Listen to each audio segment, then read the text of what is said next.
Hello and welcome to the Box Knife Podcast with me, Tony Jeffries, and alongside me, I've got Glenn, Mr. Tomato Head Holmes.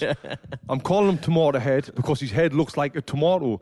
What's happening, mate? What's happening? Yeah, so I spent the weekend down in Orange County at Laguna Beach, and today between 11:30 and about 1 o'clock, fell asleep in the sun. Woke up looking like a salmon. That's some real English tourist shit, that. Oh yeah, I feel like a proper tourist. Like a proper Brits abroad. It's funny because I've been at the beach most of the day today and I feel a little bit sunburnt, and I was going to talk about that when I got here. Then when I seen you come out the car looking like that, took it to the next level. I could not stop laughing. So if you listen to this on iTunes, go to YouTube and check it out on YouTube, and you'll see Glenn's big tomato head. Right now I look like a tomato, but tomorrow I'm going to look like a beast. Right, yeah, Italian stallion. Yeah.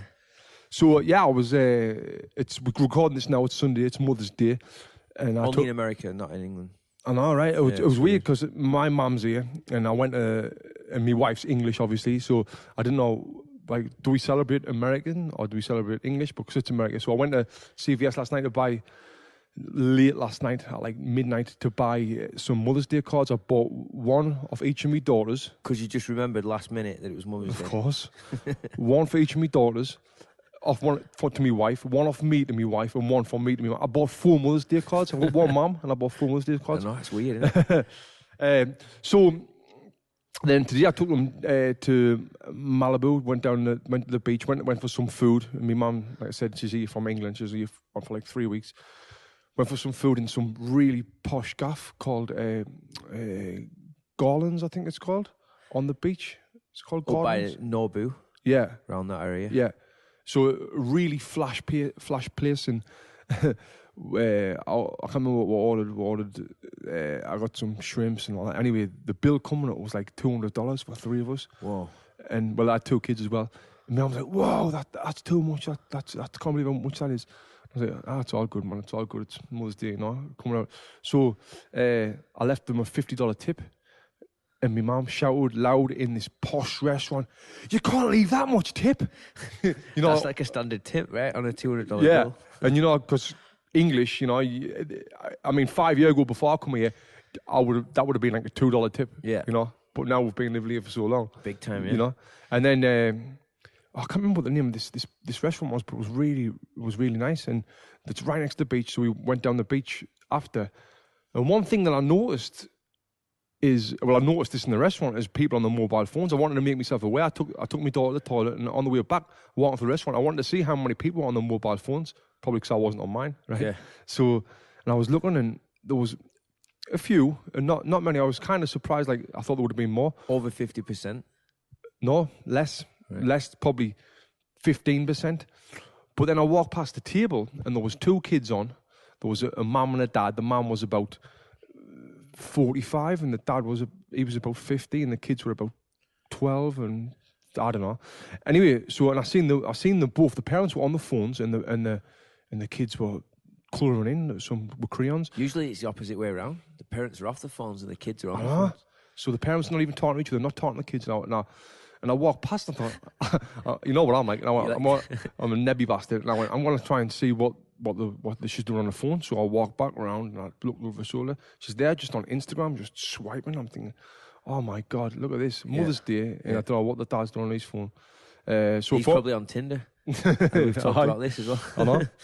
So they went down the beach, and now I'm talking to my wife and all that, and my mum about, look at these people on the phones. My mum's just as bad as all them. And I went down the beach, and everyone on the beach, Malibu Beach, is just on the phones. It's like what's the point of going to the beach? Really? I know. And I mean, we bad on our phones, so we're not great at it. Yeah. But I think I'm aware of when I'm on it, though. Do you know what I mean? I'm on it a lot, definitely on it a lot. But I'm aware when I shouldn't be on it, right? And I'm aware when I've been on it for a long time. There's like a little alarm clock goes off. I've been on my phone too long now. I have a break. Well, that is because I'm in a social setting. I'm like, right, I should definitely not be on it. Just get rid of it. When we're together, we give each other shit for being on our phones. Right. So that's why we're aware of it, right? Yeah. But where there's people like 40-year-olds who's not getting shit off anyone, they just think it's the norm. Like, my mum's on her phone all the time. Yeah. And she just thinks it's a norm, you know. You try and give them shit. When my mum and dad come out here, my dad has no problem just lying around all day in the sun on his iPad from the minute he gets up. He'll be on the iPad in bed, get up, eat, then go and sit on the sunbed on the iPad until the sun goes down. Wow. Just on the iPad Sarah's all dad's day. like that. All What does day. he do on that? I don't know. Like reads newspapers and Aye. Twitter and watches. I don't know. Porn. But that's what Peter thinks normal now. I think with that age and that generation, they've got hooked to this social media, or not so much social media, but these devices, and they don't see a problem in it because they don't see that they're hooked on it. Yeah, if you think of it from for English people coming out here, like from our culture back home, the weather's really shit, so most people just stay in and watch TV. There's that huge TV culture in there. You just sit in your house all night watching TV. That's what people do. Sit around as families and just watch TV. I think it's a now they've got cultural this stereotype of English people. So when they go on holiday, it's like now technology's allowed them to have TV wherever they go. Yeah. So it's like, I'll go. Like my mum comes over here she's on the iPad watching Coronation Street. Like, you've come to LA to watch Coronation Street on your iPad. Yeah. Like, what are you doing? But they don't realise it. And I think my prediction is it's going to be like another 2 or 3 years, not even that far away, before there's like a big thing in the news about the addiction, about these things and the damages. We did an early podcast right back at the beginning about Facebook addiction. You remember we did that podcast? Oh, yeah. And I can't remember what we concluded about it, but it's turning into, instead of just like specific site addiction, it's just device addiction. Everything. And I'm addicted. I know you're addicted, and I admit to it, and I hate it. But if you turn your phone off for a while, you feel much better. It is. But when I was down Malibu Beach today, on Malibu Beach, it's one of the best beaches around, all these parents and the kids and everyone, they were just either on the phones playing or taking pictures of selfies and all that shit. Yeah. And because I wasn't on my phone, I was watching and observing. It really made us realise, like, wow, this is crazy. Do you think it's any different, though? Because when we were kids, if I went on holiday, I was just on my Game Boy all the time, like 2 weeks straight, just on my Game Boy. If I wasn't in the pool, I was on my Game Boy. If I wasn't in the pool, I was on my Game Boy. Yeah. I'd get out the pool straight on the Game Boy. I've never thought about it like that, but... Or if I'm in the airport with your mum and dad, you're on the plane, you're on the Game Boy. Surely you weren't that bad. But you're a Game Boy, I'm showing my age, you know. But you're a single child as well. I've sisters, yeah, so I would be playing with them or getting up no good or whatever. I wasn't that bad on it. But like now, it's mad. And when I seen this today, I was like, oh my God, this is a serious problem, because people's not living for now. Or is it a serious problem? Or is this just the way the times is changing? Is this the way it's going to be? I think it's just the way we're living, yeah. I don't see it. Is it a problem? The only way I would see it as a problem is when people are consuming media on their device that isn't progressing their brains or developing them as a human. Right. Like you pointed out, that nanny on the previous podcast, just swiping through Tinder. Yeah. That's just a complete waste of time. That's when it's a problem. Well, no, especially when you should be working, and you're just distracted by the addiction of it, and the stuff that you are doing on it is not productive. I think Tinder's productive if you're a single bird. where you something like Instagram, that's not productive, but Tinder's productive. You might get laid, you know what I mean? But, you know, if you're looking at it that way. No, but I know exactly what you're saying. I know what you're saying. You know what I mean? If you're reading an article about something like amazing that's advancing your brain, or you're doing something for work, like making a video on iMovie or whatever. If you're doing something productive, I don't think it's a problem. That's just the tool that we use now to be productive. Yeah. But I think if you're just watching, I don't want to sound disrespectful to people, but if you're just watching EastEnders reruns and Coronation Street and following what Kim Kardashian latte she ordered, like, you know what I mean? Yeah. There's like shit stuff to read, and then there's good stuff to read, but that's just probably me being a bit of a snob. But I mean, I watch the telly all the time. Every night I watch a TV show on Netflix. I'm hooked to that shit. So I've got stuff that I like. I know shit, but I'm just going to watch it just to switch my brain off. That's like the modern day Coronation Street. Yeah. Anyway, so yesterday, so like I said, it's Sunday now, it's Mother's Day. Yesterday, I went to see a guy called Wim Hof. Wim Hof is known as the Iceman. He's got 24 world records. Do you know that? No, I didn't Guinness know that. Book World Records. Wow. He's from Netherlands, right? Yeah, he's from over there. And one of his most famous world record is he walked up Mount Everest in a pair of shorts, which is unbelievable. Why? I mean, first question, why? Just so he could, I think. So he was. I looked into him a little bit before I went there, and his wife died. I think she committed suicide and left him with his 4 kids, and he was depressed and he had no purpose in life, and for some strange reason he thought, I'll jump in a bucket of ice and that'll make us feel better, but it did. And it does, though. It's true. It's like quickly, like ups your mood fast. Well, Ryan Muncie said that on the plunge podcast. pools If you're feeling bad and you're feeling down, he says the best thing to do is go and jump in a cold shower, because that you get a sense of achievement by challenging yourself to do that. Right. But that's kind of different to the way Wim Hof done it. So that Ryan Muncie episode's in the archives, by the way, if anyone wants to. Listen to that. It out. Yeah, it's a great episode. And I heard of Wim Hof through Aubrey Marcus. Aubrey Marcus is the owner of Onnit, and I'd seen that Aubrey hired Wim to come to his house and do a thing there, and he filled his swimming pool full of ice. Did you see that? No, I haven't seen that. There's a video of it. I think at this time he posted on Instagram, but he filled his swimming pool full of ice, and he had all these people come in. But that's what he does. He gets your body to recover through ice, and it's supposed to reset your brain. It's cold. Here's my question, because ice baths and cryotherapy and all that's been a non-common method for reducing inflammation and recovery for a while, right? So what's he doing different with ice to standard methods of recovery? His thing is, I would say it's more about the breathing than the ice. He can... Because that's how I first heard about him. Like I mentioned on a previous podcast, I heard him through Ben Greenfield's podcast. Right. And he was mentioning about the breathing. I had no idea about the ice stuff. I just thought he was a breathing tips guy. Yeah, I think the breathing and the ice goes hand in hand, because it shows you, we learnt methods how to get in the ice bath with breathing and all that. But his breathing techniques is crazy. So anyway, I walk into this big room. I've never done anything like this before in my life. Went somewhere by myself, just something random like this. But I thought, I'm going to do it. I want to. You were trying to get me to go. You were like saying, get down there, check it out. I know, but you wouldn't spend the $200 to go. So I've got work to do.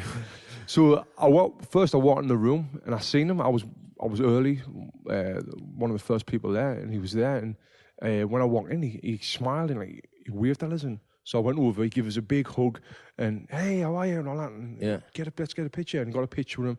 He didn't know who I was. Obviously, I was like, didn't wow. know you were like a mega celebrity. Didn't know I was a big time. No, he had no idea who I was.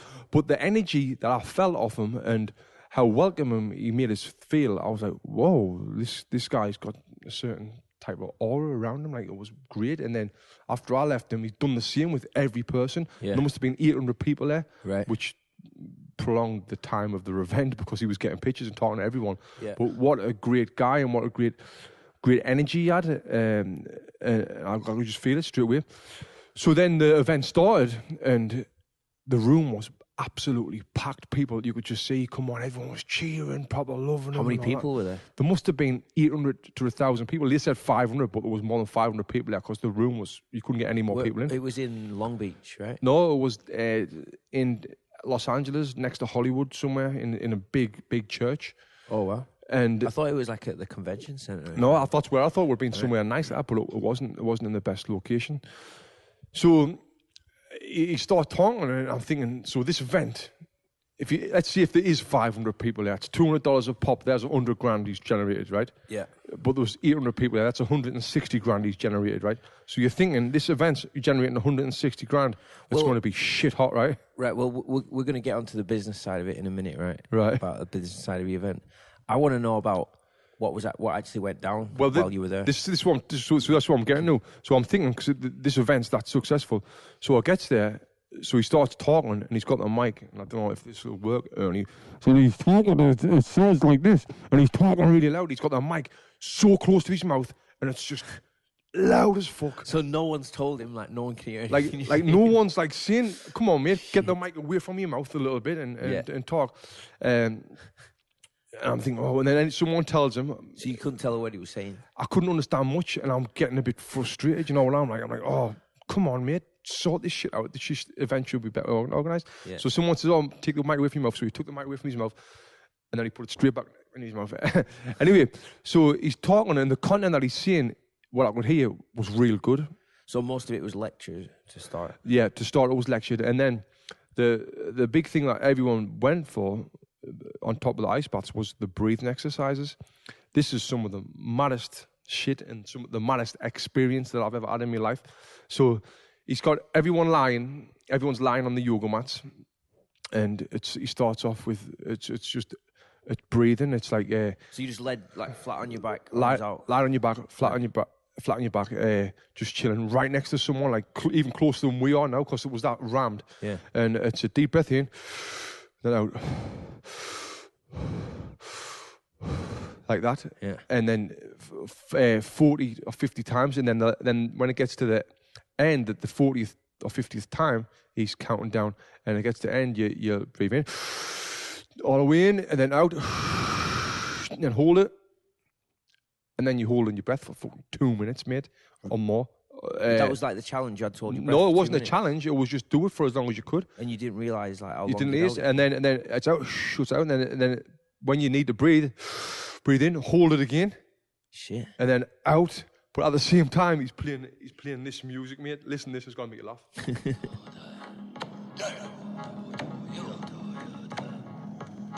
Like some tribal African.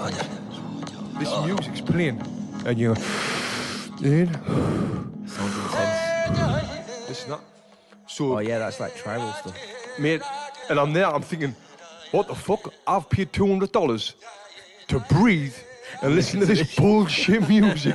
Am I fucking crazy or what? But mate, and then that just went in my head and come out of my head in slavers. Can you hear me on this music, right? So listen. So this music's playing. And then, who is that? Is it on Spotify? no, this is if you type in Wim Hof. It's this is him. Shit. So the music's playing and the full rooms. It's getting faster, mate. Right? I'm gonna leave this on, and then I'm starting getting tingles in my body. Like in a good way. In a good way. I'm getting look how intense you're getting about it now. I'm getting tingles in my toes, and then it's like hold after he's counting down. But as well as this music, he's talking, saying, and getting releasing all this stuff out your body and all this. Yeah. And you know, it's like meditation, really. And, kind of. And I'm the least person into this spiritual bullshit in the world, and not religious, all that shit. But this shit, it's getting us. And I'm like thinking, fucking hell. And then he's talking, and then it's like the last 10, he's counting down, 10 breaths. And then hold. And then you're holding. And then he's talking while you're holding your breath. And the full room's... Is he the stuff he's talking about, is he motivating you? Is it's it like motivating stuff? It's motivating you, it's making like getting you to switch off. It's making you feel good. So he's playing all this music, and then as soon as the 50's over, you hold your breath, and then he says, all right, let's do it again. And you do it again. Mate, this is gonna sound weird, mate, but then into the second time, I want to turn this music off now. In the second time round, like now my body's really tingling, and like legs everywhere. My legs, my toes, my face, and. But you feel good though, right? I feel good. It's not like. Have you ever been on a holiday where they've got them laughing gas balloons? Like the helium balloons? They're not helium. It's like the balloons where if you've been to Ibiza or you've been. It was Ibiza where I had them, or Magaluf or anywhere like that, where you breathe the balloons in and out. They're supposed to make you laugh, but if you keep doing it and doing it, you're fucking moaned and your body's tingling and all that. Yeah. It's kind of that kind of feeling, which is addictive. So now it's the second time, and I'm like, whoa, this is weird. And I this is going to sound weird, but I started feeling like I was going to cry. For some reason, I started feeling some emotion. I don't know what it was. Yeah. Then that's after meditation for you. So you're supposed to cry when you meditate, because crying, like biologically, it's like that's stress relief. That's like ultimate stress relief. You cry, you feel amazing after it. And so I've done a couple of those heart opening meditations, the ones I recommended on other podcast, and it makes me think of like really deep shit, like people that have died or whatever and stuff like that, and you start crying, and then as soon as you finish, you feel amazing. I've never thought about so this is interesting like that, right? Yeah, because that sounds right. You're getting rid of all this shit out, man. Exactly. I never did cry. Better out than in. You definitely. I kept it. I kept it in and should have let it go out. But then it's again next one. All right, hold your breath. And I'm holding my breath, and as I'm holding my breath, my body's tingling, my mind's gone weird, and I'm thinking, is this dangerous? Is this dangerous? Yeah. You know, I'm starting to get worried. And then as soon as I've held my breath for, this is another 2.5 minutes or whatever I'm holding my breath for, it's like, and go again. Shit. So what I'm doing here, you're inhaling everything and just letting out normal a little bit. Inhaling everything, letting out normal. So it's like oxygen overload. Yeah, exactly. That's why you can hold your breath for so long. Right. Then I'm doing it again. Just building up your oxygen reserves like crazy. My face goes tight, my lips are like fucking, like a fish, and my face are all tense, and my full body's like, I've never took a drug in my life. You can vouch for us for that. I've never took a drug in my life. But this is what I think is a drug would be like, or being high would be like. I might be totally wrong. But I'm feeling like I'm floating or some bullshit. Right. And I've heard that everyone experiences this shit differently. But and it was great for me. And then it was like, hold your breath. And then I'm holding my breath for forever. And then he's like, all right, now let it out. And I thought, no, it feels too good. And I kept it in for about another 30 seconds while everyone's chilled. Right. Because I was feeling that good. Yeah. So that experience there was weird, mate. It was class. That's weird. So now that you've explained all this to me and I've got a picture for what he's doing, it seems like he's just doing like mega group meditation with like a cult following. Like he's got a great fan base. Yeah. But it sounds like, it's like a big, huge group meditation type thing, which is... you hit the nail on the head. Something that struck with me was when you said it could be addictive. Right. That's obviously why he's like smashing it now. I just seen his Twitter before. He's like 50,000 followers on Twitter now, and he's selling out these live events and stuff. You know, he's doing really well. And I think what you said is that it's addictive. People are going back and consuming what he's offering. And I don't know how effective it is. Obviously, I loved it, but I was at the same time, I'm going to be honest, I was thinking, can this be healthy? Can your body? Why is my body tingling? Why is my mouth all tensed? How long was that section? It was about 15 minutes. See, that's nothing. 10, that's 15 minutes. 10, 15 minute meditation and you felt amazing. But mate, I got up. Some people, that's why I said everyone gets different effects from it, right? And when going into their event, one of the things of advertising that gives you energy, some people after done that, they were up on their feet and they were fucking bouncing about and they were like, way full of life. I was the opposite. I was like chilled. I was chilled, and then I got up and I was I was a bit dizzy and whoa. Works for people in different ways. I think it depends on like what you can get what you want from meditation, I suppose. Right. Sometimes most of the ones I do are to sleep, so I do them before I sleep. So I feel like how you felt, like just knocked out, but like really positive before I sleep, and then. Like that Headspace app, you can get different meditations for different moods and different effects. But did he tell you before going in, like, this is going to make you feel more energized, or this is designed to make you feel more energized or more chilled or whatever? Did he give you any kind of idea? That's the thing, and that's what, like, some of the notes that I took about the event where I could have been better, because he was talking at the beginning, and he was talking for about 15, 20 minutes. One thing that I can see about him, he talks too much, right? You know? During the breathing stuff? No, that was the best part. Right. But like, I likes the sound of his own voice. I don't know if he likes the sound of his own voice, but he talked too much and he went on for too long, and it made the event an hour and a half too long. So how long was the whole event? It should have been from 12 till 4, but I left at 4. But I think I left at 4:30. Would have went on about 5:30, I'm guessing. But it was amazing. And like when he was talking, he just started saying, all right, so everyone breathe in.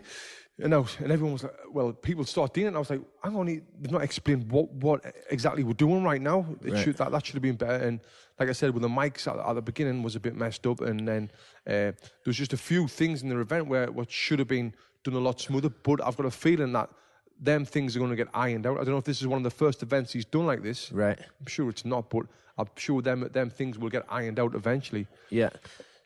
So it was 4 hours long. It was 4 hours long. And then what was the ice bath component? So, you know, I've had ice baths. I've been doing ice baths for the last 10 years in training camps or whatever, for forever. And that I kind of feel like the ice baths is more of a gimmicky thing on top of the breathing for this, because it's paddling pools. 10 people get in. You get in. It's up to your belly button because you're sitting down. So really, you all you're really icing is your balls, and your legs, you know. And you get in for 2 minutes. Where I think to get an effective ice bath, it needs to be at least 8 minutes. That's what I personally feel. So I got in. I ran to the front of the queue and got in, and then I left before the Q&A at the end. So I think that's more of a gimmicky thing because he's the Iceman. I think the big thing, well, especially for me, people who's not ice bath before might have got something from that, but for me, the big thing was the breathing, you know. Right. And then it's funny because yesterday, it was last night. I noticed Aubrey Marcus has posted something on his. Was it on his Facebook page or his Twitter page about breathing, about this other breathing method that he's found that really helps working. So when we see Aubrey in June, I'm going to get him on the podcast as well. We'll talk about that breathing method and see how that is. Yeah, that'd be class. I'd love to pick Aubrey's brains about what he thinks about Wim Hof, because as we know, Aubrey's into some outsider stuff, isn't he? Like really, he's outside the box, off the wall stuff, outside the box. So go on. And then. The way my mind works, as soon as I left that event, I phoned Glenn. I called Glenn and I spoke to him. And the way my mind works, is weird, but I don't know if it's just the way I am. When I went into the event, I go into the event, and automatically my brain's thinking how this event can be better. How if this was my event, you start thinking from a business from the business straight away. From the moment I walked in and I seen Wim when he pulls over, and that energy I felt, that was amazing. The way they signed people in, it was amazing. The microphones, obviously, what I said was shit, and then I've got so many of the notes that was good and what was bad. I find myself doing the same. Like when we go out and we just like eat or we're at a bar or whatever. Yeah. We do the same thing. Don't we always like pull up like shit customer service or like how miserable the waitress is or the person who's serving you and all that. We're always like thinking like customer service and like, oh, this could be, you know what I mean? Yeah. This could be better, that could be better. So I got a lot from the event obviously with the breathing. That was the best part. And then with the learning, seeing how the sign people in and do the other things. How many people were working for him? How many staff did he have? There was about, I would say, 10. Wow. 10. And like I said, he's generating between 100 and 160 grand. You know, that's mind-blowing. And the thing that excited me about this, right, and the big thing that I got away from this, and if you're a business owner, this is what you can take away from this, is what Wim Hof does. Well, I don't think it's him himself. I think it's some smart bastard who he's got working for him or working with him. Might be his son. Is when you watch all the videos of Wim Hof, if you're like me or like a lot of people, he makes you feel like, I need this. Not that I might want to try it, but he makes you feel like, shit, you need this in your life. Yeah. Right? So do you know another good example of that recently? I find, and this is kind of what creates that culty type thing, is to give a couple more examples. Aubrey Marcus has done that with On It. Right. I feel like people think they need On It. Yeah. What was in the supplements? Supplements, yeah. And then even with the training equipment, you need the steel mace, you need the steel clubs, you need the battle ropes. Yeah. You know, they've done really well at that. And then bulletproof is another example of that. Right. And I'm totally hook, line and sinker on the bulletproof stuff. Yeah. But that Dave Asprey guy is the same thing. You need high-fat diet. You need a low-carb diet. You need bulletproof coffee. You need coconut oil. I'll tell you who the best people in the world are at that. Who the best people in the world are. Go on. These people. Right, yeah. Apple. True. Apple are the best people in the world at You need it. at making you think you need it. Seeing these new every time a new iPhone comes out, it's like, I need this. You need the new one, yeah. It's got a better camera. I mean, the camera's already 8 megapixels. It's already an amazing camera on the 7. I think the way they do it though is when they do it deliberately with technology. You know, if the 7 comes out and you've got the 6, right, then you upgrade the software on the 6, right? Yeah.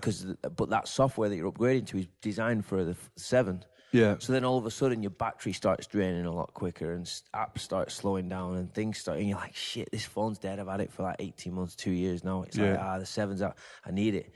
But they've built the software for the new one and they've made you upgrade the software on your phone, and it's not really designed for that older model of phone. So they push you into the new phone that way. That's how I think they do it. Well, I think they do it by the marketing strategies. Well, the marketing. When you see the videos of the new phones, it's like, whoa, I need this in my life. Oh, definitely. My you life. Drive down Lincoln, there's iPhone 7 billboards like every block, and you're like, oh, it looks class. Yeah. And you look down at your scratched up phone, and you're going, oh shit, I need this in my life. Yeah. So that's one thing I got out of that, and kind of what we're doing with the Boxing Academy. We've not went down that route yet, but I start thinking, because them's the events that we put on is the Boxing Academy. I don't think you should set out to be like that. I think that comes over time. Like, I don't think Aubrey with On It or Dave Asprey with Bulletproof or even Wim Hof were going to have set out and gone like, I'm going to create a cult following and make people think they need this product. Right. I think they've started out putting all their time and energy into their business and their passion and creating something unique. Yeah. And then because they've created something unique, they've got a unique selling point that people have been like, whoa, that's different. I like that. Then they've seen the benefits that it can bring and put the two together. This is different, and I'm getting results from it. Right. So then that creates that cult following, because this is different to what everybody else is doing, and it's better, and I'm getting results. That's what creates the cult following, I think. You know, yeah, well, I mean, first and foremost, the product's got to be amazing. Yeah, definitely. Right. And when you see a cult following, I'm not a fan of the word cult. No, I'm not. So why are you using it? When I say like a cult following, I just mean a fan base that people are like into whatever you put out. Yeah. A new On It t-shirt comes out. Oh, I'm getting it. Boom, sold. The fighter and the kid. Yeah. They put a new t-shirt out and it's sold. Boom, like that, straight away. That's like what I'd say is a cult following. I don't mean it's like culty, like the KKK. Weird. Yeah, I don't mean like in a weird way. I just mean they're crazed. You know, they're really fanatical about that brand and that product. Yeah. And it seems like Wim Hof's getting to that kind of level now. Right. I know exactly what you mean. And he is. I just wouldn't use the word cult. Just, I think the easiest way to put it down is just success. You know, he's creating turning success. a lot of people onto what he's doing. Obviously having the right team around him. Right. Just like Aubrey's done up there. It's on his website here on the Wim Hof Method.com, I think it is. It sums it up pretty good. The Wim Hof, on the front page, it's the Wim Hof Method is based on the 3 powerful pillars: cold therapy, breathing, and commitment. And then at the bottom, it just lists all the benefits. So it's like, here's what we're offering: cold therapy, breathing, and commitment, right? Those are the 3 pillars. And then underneath, it's just increased energy, better sleep, heightened focus and determination, improved sports performance, creativity, faster recovery. Lists all these, or reduce stress levels. Straight away, you're like, oh, that hits you. Yeah, that one. I need to reduce that. Exactly. Yeah, Bulletproof do the exact same thing. When you walk in, it says benefits may include but not limited to, and it says like increased productivity, better energy, right? You know, more focus, all that kind of stuff. Yeah. So straight away you're zoned into how it's going to improve your life. One thing I did love about Wim Hof was he was like, I'm uneducated. I left school with nothing. And now I'm teaching professors. He said that he's teaching professors and doctors and 40,000 nurses his method, because they've done tests on him, and he can increase his adrenaline through his breathing methods. Wow, that's insane. I want to know how to do that. I know. Well, that sounds like what you did. Yeah, I mean, your adrenaline must have been through the roof when you just led there, like feeling amazing. Yeah. I felt like I was on crack cocaine or something. It felt so good. But it's controlled, though. You've made it happen. Right. Yeah, and like I was saying, to people who listen to this who's business owners are looking to do whatever they do, is I think that's a great way of doing it, is trying to let people feel like they need your product. And so there's a video by a guy called Simon Snook. Do you know much about him yet? That's the guy that talked about the millennials. Yes. Yeah, I've seen that so video. His most famous video it's called About the Why. Or see, it's not that famous. I don't even know the word of it. It's what is it about called again? The Y generation. No, it's about the marketing techniques that Apple use. Right. If you just type in Simon Snook into how do you spell his last name? We'll have to find this now. But he's an absolute study. He does TED Talks and all that. Right. And can you pull him up, Ernie? Do you have anything there? Simon Sinek. Yeah, so it's like a Simon spelling. Sinek. Simon Sneak. And start with Y. That's the video. Start with Y. Right. That there tells you exactly. Oh, he's British. He's a British guy. He is. British American author, motivational speaker, and marketing consultant. Yeah, he's just. Yeah, I've seen that video of him talking about millennials in the workplace. It's a really good one. I really recommend watching that because it's so true. Right.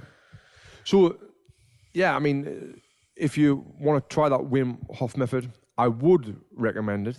I would, even though I was getting a bit pissed off at their event that it was taking so long and that they were talking too much, and even some of the staff was saying, "Wim, you like, come on, we're in a rush here." Right. And he was like, "Nah, there's no program on life. We just keep going." Yeah. Mate, I want to get through this. I need to get home. Yeah, it's all right for you, but some of us have got places to be. But I would recommend it. And I think I will continue to try and do it again. Yeah. But I've got to prepare myself because he has online programs and stuff that you can sign up to and all that stuff. He has. Right? He's got the online course, a 10-week course, and another great marketing thing that I want to talk to you about after is, as soon as I left the course, I got an automatic email sent to us, "Hey, Tony, thank you for taking the Wim Hof course. You've got 1 month to sign up for this, for 50% off this Wim Hof 10-week course." Yeah. Blah, blah, blah. I'm like, nice. And now them 800 people in there are going to sign up. I bet your half will sign up. Definitely. That's smart marketing. He's making bank, mate. He's making bank. And we're hoping to try and get him on here as well, right? In the next few months. He just follows on Twitter, because I tweeted about him, and he doesn't follow many people. So that's good. Well, what else? No, it's good. I opened my eyes to what he's about and what he does, because I knew a little bit, and I've mainly just thought of him as somebody who works on breathing practices and techniques and hangs out in ice for a few hours. Right. But way more clear on what he does now. So it's opened my eyes. Hopefully people listening will go and check him out and maybe try some of Would his you try stuff. it? Did I sell it to you with that crazy feelings that I told you about? I would try it. Yeah, just to see what's going on. Right. I'd prefer to do it on my own terms, though, rather than in like an event full of hundreds of people, because that's just my personal preference. Yeah, well, I thought I would be the same, and I went in there with an open mind. I thought I'm gonna try it. I'm gonna try it. Yeah, good stuff. Learning all the time. Well, thank you for listening. If you're watching this on YouTube, look at these new T-shirts that we've just got in. Boxing Santa Monica T-shirts. You like them? They're going to be up on the store They'll be on the website in a week or so on boxandburn.com. These T-shirts. I just wanted something with boxing on because people like to wear boxing. Yeah. If it's boxing gloves or the word boxing. I love that T-shirt. It's so basic, but it just looks like a newspaper headline or something. It's like Nike, you know. Yeah, it's class. That's where I copied the idea from. Yeah. I never really copied the idea. Just put a swoosh above it. Yeah. All right. Thanks for listening. Until next time. See you later. Thanks, everyone.